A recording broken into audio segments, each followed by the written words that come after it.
Hey, how you doing?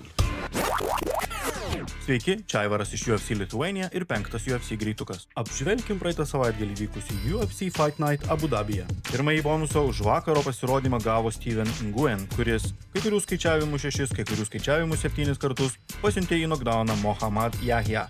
Ir po to jo akis atrodė štai taip. Kova buvo nutraukta jau po pirmojo raundo. Antrąjį apdovanojimą gavo Muslim Salikov nokautavęs Carlos Leal pirmajame raunde. O geriausia vakaro kova buvo įvertinta Sharamagomedov ir Marc-André Barrial susitikimas. Kova buvo tikrai įspūdinga, o kanadietis mums visiems parodė, kad rusų žaidime yra dar labai daug skilių. Tuo pačiu negaliu nepasidžiaugti, jog uzbekistanietis Bogdan Guskov pasiuntė Nikitą Krylovą, kuris nežino, ar jis yra ukrainietis, ar jis yra rusas, ten, kur turėjo eiti ir karinis rusų laivas. Pagrindinė kova taip pat nenuvylė.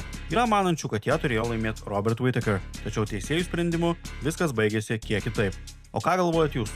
Ar teisėjų sprendimas buvo tikslus, ar vis tik pergalę reikėtų atiduoti buvusiam čempionui? Socialiniai tinklai. Turim naują memą.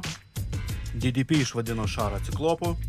Paulo Costa pasakė, kad nokautuotų Reinerį, tada dar išvadino įgėjum, bet pasakė, kad čia viskas ok. Kaio Baralho turėtų būti UFC 319 pakaitinis kovotojas, o Jiri Prochazka UFC 320. Ačiū už dėmesį ir iki kitų kartų.